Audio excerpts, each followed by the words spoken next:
ലാ വലീറ എന്ന ഒരു ചെറുനദിയുടെ കരയിലാണ് ഇപ്പോൾ ഞാൻ നിൽക്കുന്നത്. ശാസ്ത്രീയമായി കോൺക്രീറ്റ് ചെയ്തൊരുക്കിയ ഒരു നദി. അന്തോറ ലാ വെല്ല എന്ന പട്ടണത്തിലാണത്. അന്തോറ എന്ന കൊച്ചു രാജ്യത്തിന്റെ തലസ്ഥാനം. അവിടുത്തെ അതിമനോഹരമായ ചത്തുരങ്ങളിലൂടെയും കല്ലുവിരിച്ച പാതകളിലൂടെയും ഞാനങ്ങനെ നടക്കുകയാണ്. ഈ നദിയെ ക്രോസ് ചെയ്യുന്നത് ടൗണിലെ പ്രധാന ചത്തുരത്തിന്റെ ഒരു ഭാഗത്തുകൂടിയാണ്.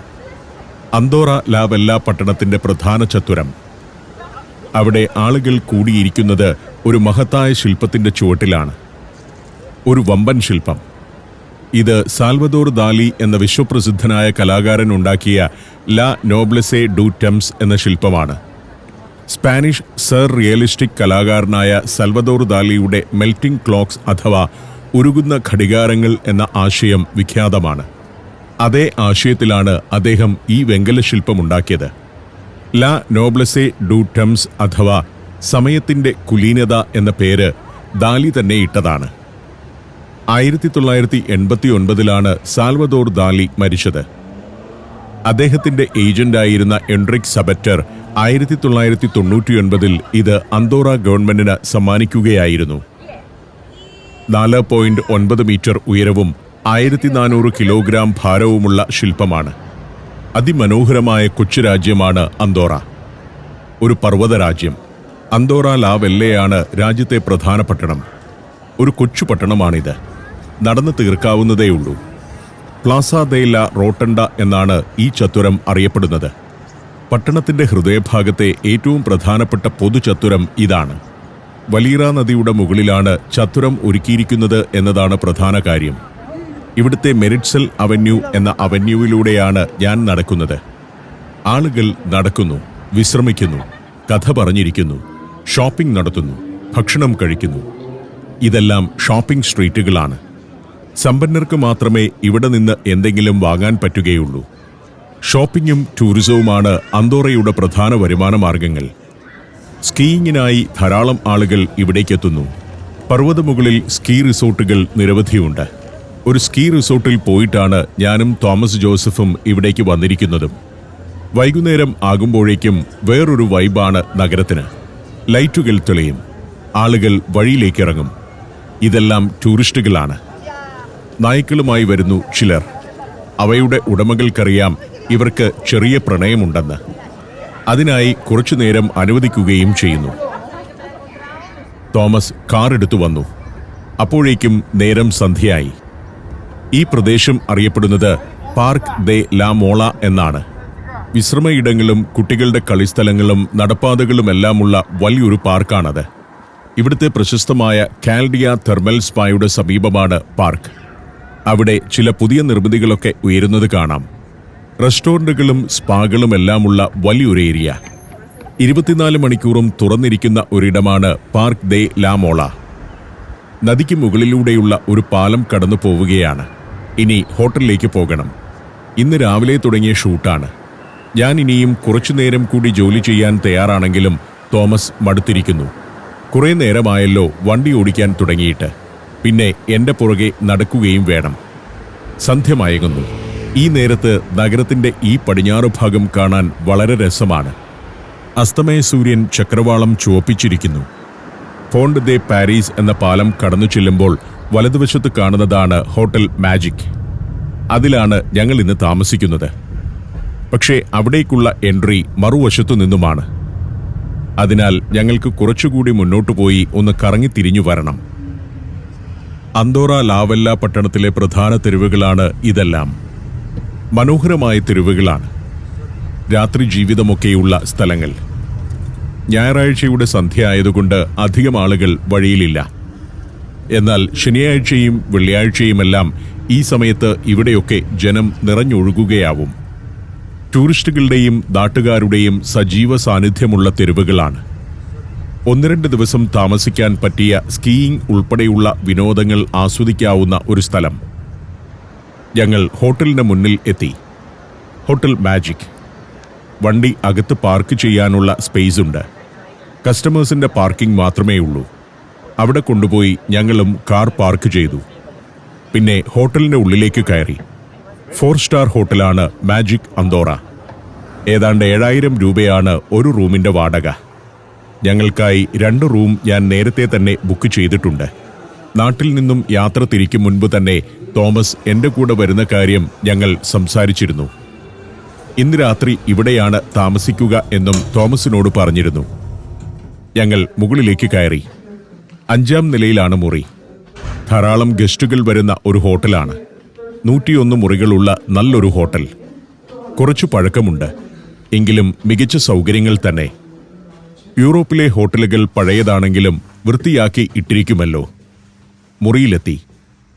അത്താഴം കഴിച്ചിട്ടില്ല. ചൂടുവെള്ളത്തിൽ കുളി കഴിഞ്ഞ് റെഡിയായി ഞാനും തോമസും താഴെ റെസ്റ്റോറൻറ്റിൽ പോയി. അത്താഴം കഴിച്ചു. തിരികെ വന്ന് സുഖമായിട്ട് കിടന്നുറങ്ങി. പിറ്റേ ദിവസം രാവിലെ തന്നെ എഴുന്നേറ്റ് നദിയുടെ കരയിലേക്ക് ചെന്നു. ലാ വലീറ നദി. നഗരം ഉണർന്നു വരുന്നതേയുള്ളൂ. രാവിലെ തന്നെ എനിക്കല്പം ജോലിയുണ്ട്. നഗരം ഒന്ന് കാണണം. ഇന്നലെ കാണാത്ത കുറേ ഭാഗങ്ങൾ ഷൂട്ട് ചെയ്യണം. പോണ്ട് ദെ പാരീസ് എന്ന പാലത്തിന്റെ മുകളിൽ കയറി കുറച്ചു നേരം നിന്നു. പിന്നെ നദീതീരത്തുകൂടി നടക്കാമെന്ന് തീരുമാനിച്ചു. കുറേ ദൂരം അങ്ങ് നടക്കുകയാണ്. ടൗൺ സ്ക്വയറിലേക്ക് എത്തുമ്പോൾ ഇവിടെ ഒരു ഇൻഫർമേഷൻ സെന്ററുണ്ട്. പക്ഷേ അതൊന്നും തുറന്നിട്ടില്ല. 10 മണി കഴിയും തുറക്കാൻ. ഞാൻ വീണ്ടും നടന്നു. ഇന്നലെ കണ്ട മെറിറ്റ്സൽ അവന്യൂ തന്നെയാണിത്. അതിൽ ഇന്നലെ നടക്കാത്ത ഭാഗം.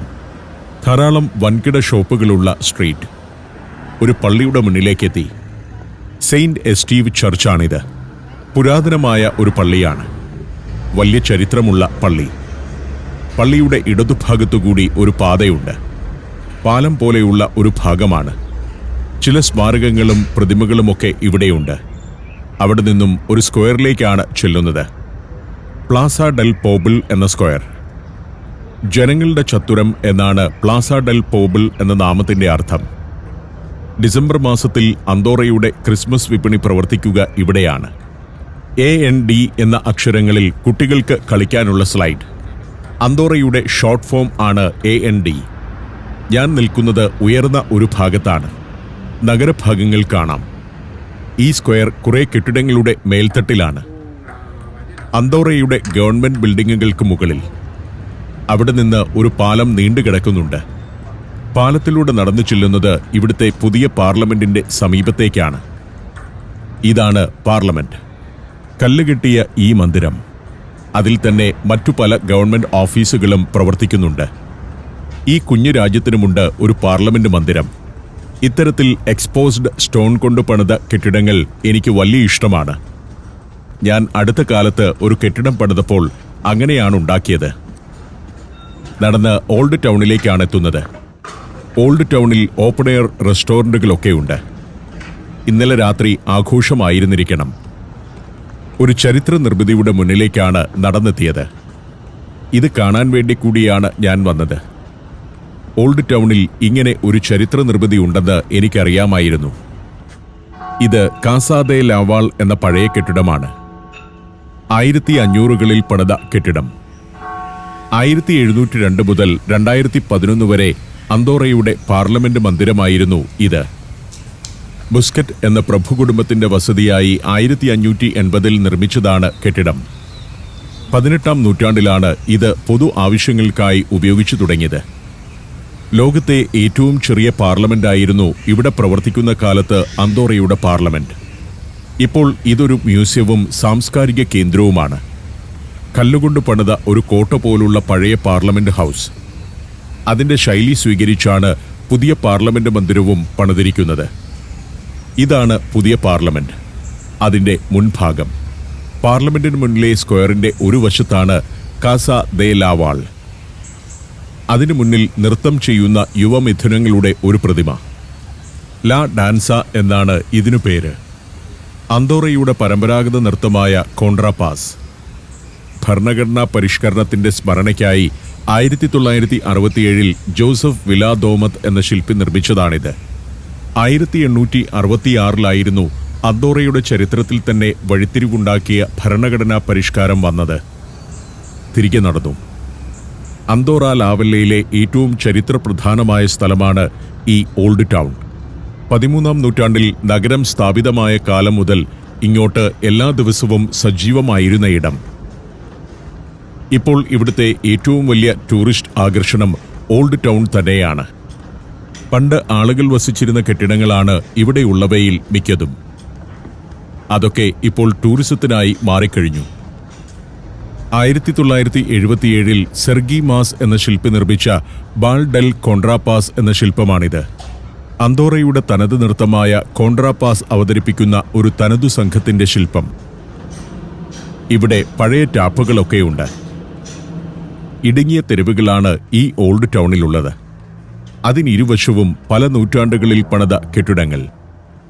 ഒരു കറക്കം കഴിഞ്ഞ് നേരത്തെ കണ്ട സെയിന്റ് എസ്റ്റീവ് ചർച്ചിന്റെ മുന്നിലേക്ക് ഞാൻ വീണ്ടും എത്തി. സെയിന്റ് എസ്റ്റീവ് ചർച്ച് മുതലാണ് ഓൾഡ് ടൗൺ തുടങ്ങുന്നത്. 12ാം നൂറ്റാണ്ടിൽ റൊമനസ്ക് ശൈലിയിൽ നിർമ്മിച്ച പള്ളിയാണ്. പിന്നീട് പല കാലങ്ങളിലായി ഇത് പല ശൈലികളിൽ നവീകരിച്ചിട്ടുണ്ട്. 20ാം നൂറ്റാണ്ടിൽ പ്രശസ്ത വാസ്തുശില്പി ജോസഫ് പുയിഗ് ഇതൊന്ന് വിപുലമായി പുനരുദ്ധരിച്ചിരുന്നു. പഴയ ഭാവം നിലനിർത്തിക്കൊണ്ട് തന്നെയായിരുന്നു പുനരുദ്ധാരണം. അതുകൊണ്ട് തന്നെ ഇന്നത്തെ സന്ദർശകർക്ക് പണ്ടുകാലത്ത് എങ്ങനെയായിരുന്നു ഈ പള്ളിയുടെ ഉൾഭാഗമെന്ന് മനസ്സിലാക്കാം. 800 വർഷം മുൻപ് കല്ലും മരവും ഉപയോഗിച്ച് നിർമ്മിച്ച പള്ളിയാണ്. അന്തോറയുടെ പാർലമെന്റിന് അടുത്തുതന്നെയാണ് ഇതിന്റെ സ്ഥാനം. പള്ളിയുടെ മുന്നിൽ ചില വിശുദ്ധന്മാരുടെ ശില്പങ്ങളുണ്ട്. അതിനരികിലൂടെ നടത്തം തുടർന്നു. കറങ്ങിത്തിരിഞ്ഞ് ഞാൻ പള്ളിയുടെ മുന്നിലെ സ്ക്വയറിലേക്ക് നടന്നെത്തി. പള്ളിയുടെ മുൻഭാഗം ഇതാണ്. വലിയ സൗന്ദര്യമൊന്നുമില്ല. വിശാലമായ ഒരു സ്ക്വയറാണ് പള്ളിയുടെ മുന്നിലേത്. നഗരം സാവധാനം സജീവമായി തുടങ്ങുകയാണ്. രാവിലെ ആളുകൾ ജോലിക്കും മറ്റും ഇറങ്ങിത്തുടങ്ങിയിരിക്കുന്നു. തിങ്കളാഴ്ചയുടെ രാവിലെയാണ്. ടൂറിസ്റ്റുകളായി വന്നവരും അലസഗമനം നടത്തുന്നു. ചിലർ ബസ് കാത്തിരിക്കുകയാണ്. ഒരു സിഗരറ്റൊക്കെ വലിച്ച് ബസ് സ്റ്റോപ്പിൽ ഇരിക്കുന്നു. പലതരം ആളുകൾ. അവരെ നിരീക്ഷിച്ച് ഞാനും ഒരു ബെഞ്ചിൽ കുറേ നേരമിരുന്നു. ഭാര്യയും ഭർത്താവും സ്കൂട്ടറിൽ ജോലിക്ക് പോകുന്നു.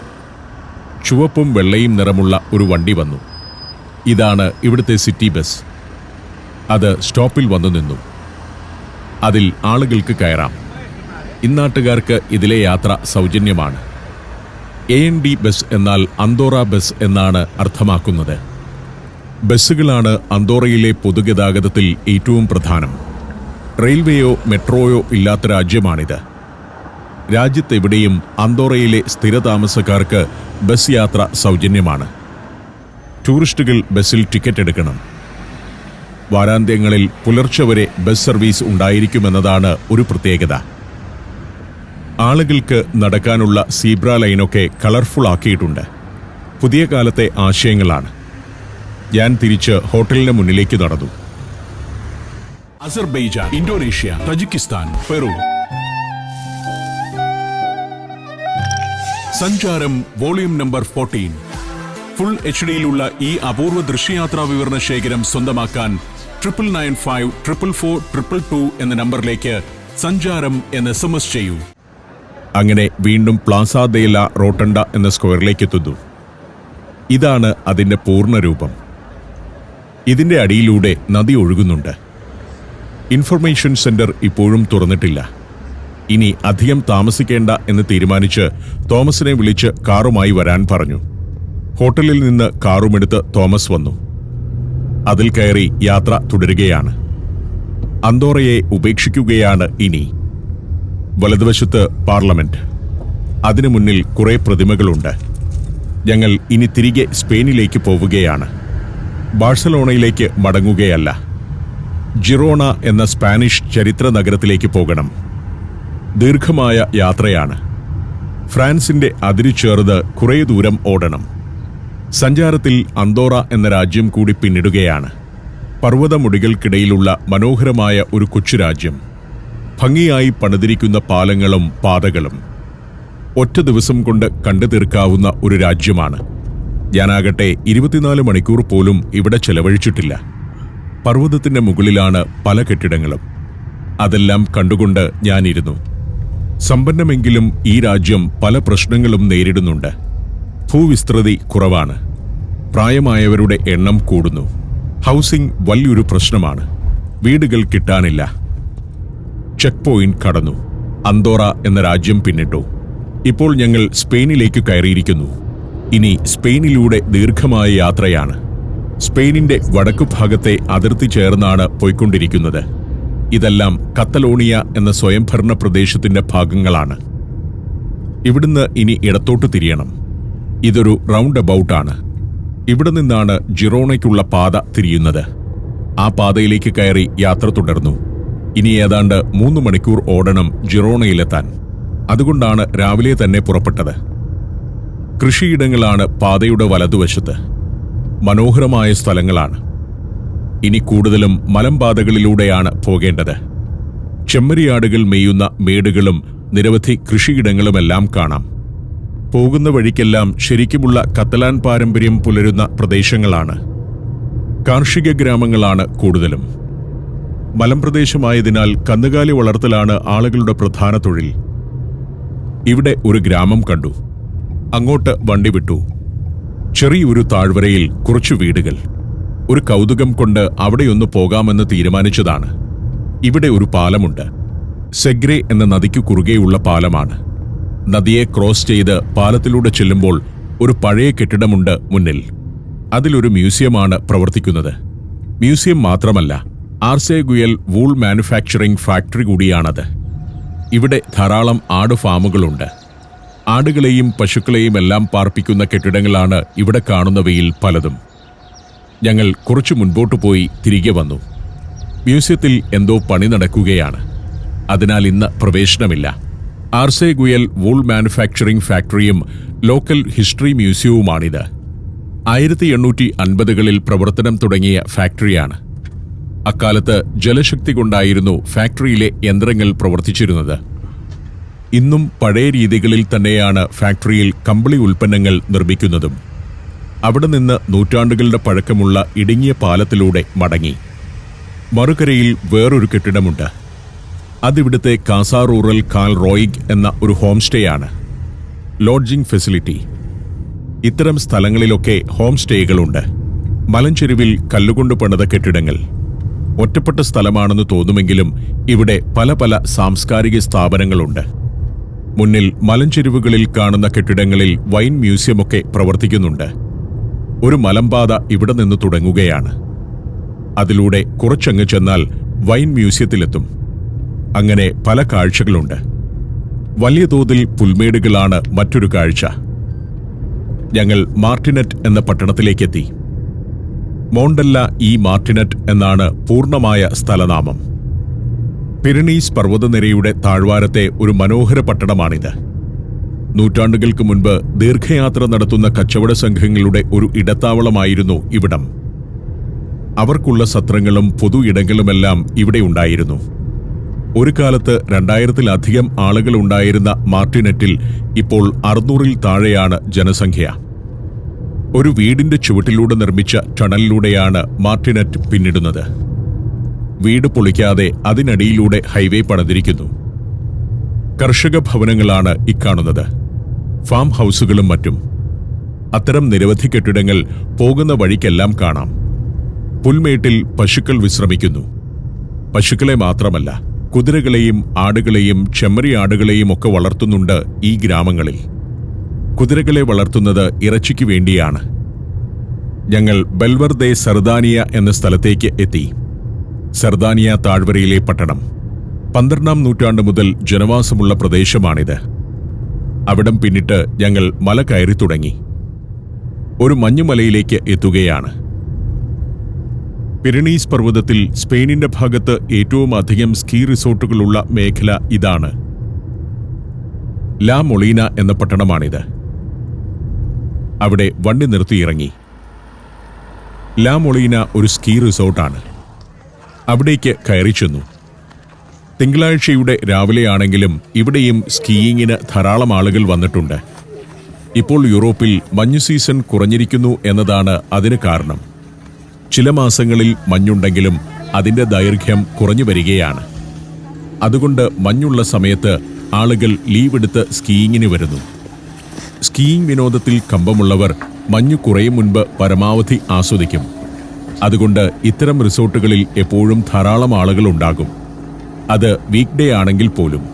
മഞ്ഞ് സീസൺ ഇപ്പോൾ തീരാൻ പോവുകയാണ്. അതുകൊണ്ടാണ് തിരക്ക്. സ്കീ റിസോർട്ടിലെ താഴ്വാരത്താണ് ഞങ്ങൾ നിൽക്കുന്നത്. സ്കീ ചെയ്ത് അവസാനിക്കുന്ന സ്ഥലം. ഇവിടുന്ന് ചെയർ ലിഫ്റ്റിൽ ആളുകളെ മലമുകളിലേക്ക് കൊണ്ടുപോകും, പല റൂട്ടുകളിലേക്ക്. അങ്ങകലെ ആളുകൾ സ്കീയിൽ തെന്നി നീങ്ങുന്നത് കാണാം. വലിയൊരു പ്രദേശമാണ്. 500ഓളം ആളുകളുണ്ട് ഇപ്പോൾ ഇവിടെ. പക്ഷെ ഞങ്ങൾ ഇന്നലെ പോയ അന്തോറയിലെ സ്കീ റിസോർട്ടിന്റെ അത്ര വിശാലമോ ഗംഭീരമോ അല്ല ഇവിടം. ഏതായാലും അതിലൂടെ കുറച്ചു നേരം ചുറ്റി നടന്ന് ഷോട്ടുകൾ എടുത്തു. ഇവിടെ നല്ലൊരു റെസ്റ്റോറന്റ് ഉണ്ട്. ഞങ്ങൾ ഹോട്ടലിൽ നിന്ന് ബ്രേക്ക്ഫാസ്റ്റ് കഴിച്ചിട്ടാണ് ഇറങ്ങിയത്. ധാരാളം ആളുകൾക്ക് താമസ സൗകര്യം ഒരുക്കുന്ന ഹോട്ടലുകൾ. തോമസ് ഇവിടെ കാറുമായി കാത്തു നിൽക്കുന്നുണ്ട്. സ്കീയിങ്ങിനായി ആളുകൾ വന്ന കാറുകൾ നിരന്നു കിടക്കുന്നു. വണ്ടിയിൽ ചെന്നു കയറി. ലാ മൊളീന എന്ന ചെറിയ സ്കീ റിസോർട്ട് പട്ടണത്തിൽ നിന്ന് ഞങ്ങൾ സഞ്ചാരം തുടർന്നു.